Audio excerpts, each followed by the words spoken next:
E vamos lá, né? Vamos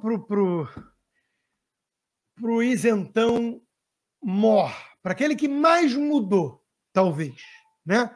Já que a discussão é quem mudou, já que a pergunta que eu deixo no ar é essa, vamos para aquele que mais mudou. Vamos para aquele que se mostrou realmente traíra e que depois a turma do bem descobriu, uns conversando com os outros, porque pelo visto ele confiou sempre na espiral de silêncio, né? E que ele ia fofocar e fazer intriga de um contra o outro e que as pessoas iam ficar chocadas e guardar até a hora que veio à tona, né? E ele fez muito isso. Então vamos mostrar quem mais mudou, porque se o assunto é trairagem, meus caros, ninguém consegue barrar, talvez, o Alexandre Borges, né?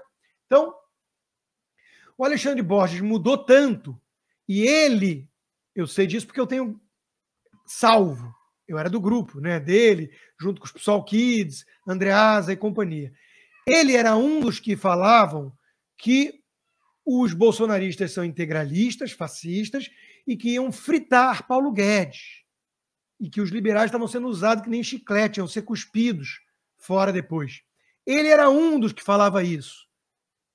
Eu tenho as provas, né? Então, olha como é que ele já chama agora o Paulo Guedes.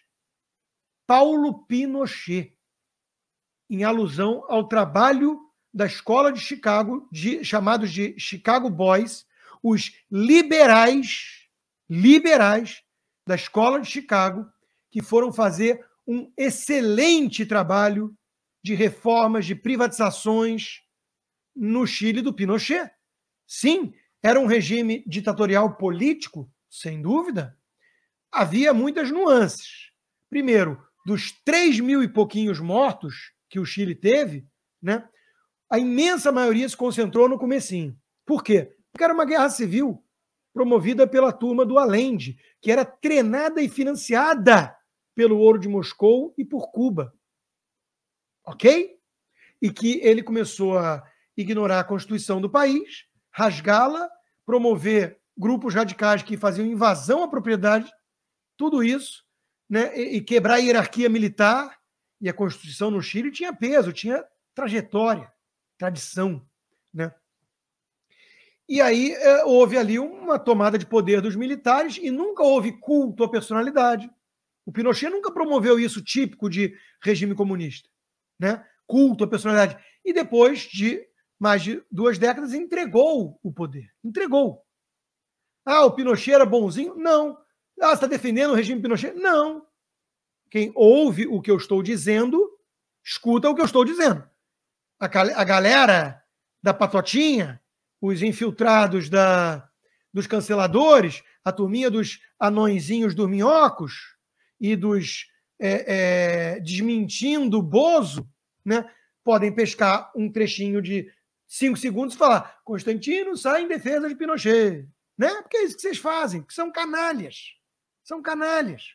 O que eu estou dizendo é, esse era o contexto, e depois Pinochet chamou os reformistas liberais e o Chile despontou como o melhor país em economia na região de longe, com os melhores indicadores, privatizando inclusive a poupança,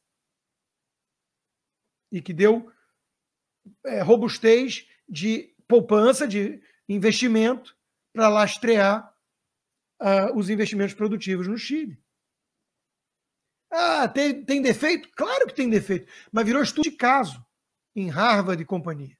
Chile foi um case de sucesso econômico na era Pinochet. E não são os mesmos que usam o mito da educação, da saúde cubana para justificar 50 anos de ditadura opressora e assassina?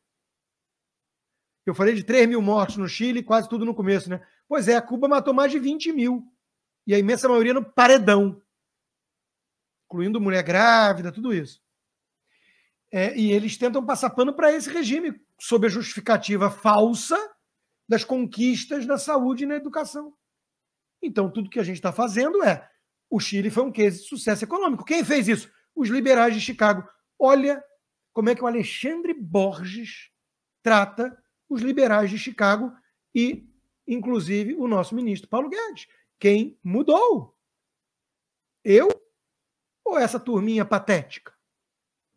essa turminha de losers, né? Mas, por falar em losers, coitado, o sujeito deve estar desesperado por uma boquinha, porque ele não consegue parar em lugar nenhum, não consegue produzir nada, não entrega livro, diz ainda por cima que é ghostwriter de gente como não vou nem mencionar o nome, porque ela não quer ser lembrada disso, mas gente que faz sucesso em todas as áreas, como atleta ou como comentarista política. E aí eu cheguei a acreditar que ele era o ghostwriter dela, porque ele me dizia isso. Ele me dizia isso.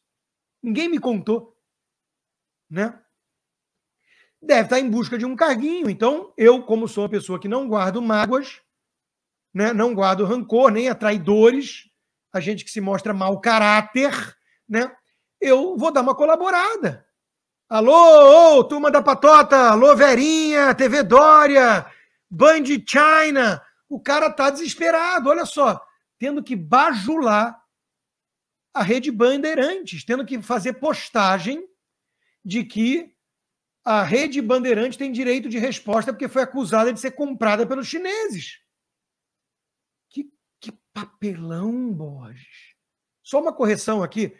Teve gente que disse realmente que a Band foi comprada pelos chineses. Eu acho isso uma acusação errada.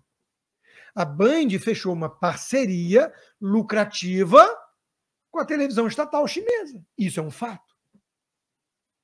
Isso é um fato. Ah, isso gerou conflito de interesses? Ah, isso gerou um mecanismo de incentivos meio perverso para colocar certos pingos nos is e chamar à tona o papel criminoso da ditadura comunista chinesa nessa pandemia? Me parece que sim. Me parece que sim. Aí o Macalossi veio dizer outro dia que eu estou obcecado com chineses, que eu vejo chineses em tudo que é lugar. Talvez ele veja de menos. Talvez ele não possa ver tanto chinês assim. Talvez o óculos que ele use seja um tanto diferente do meu. E quando aparece gente com o olho puxado, o troço embaça e ele vê tudo um grande borrão. Eu consigo ver realmente chinês em tudo que é lugar nessa pandemia. Fazer o quê, né? Até porque vamos chegar nesse assunto, né?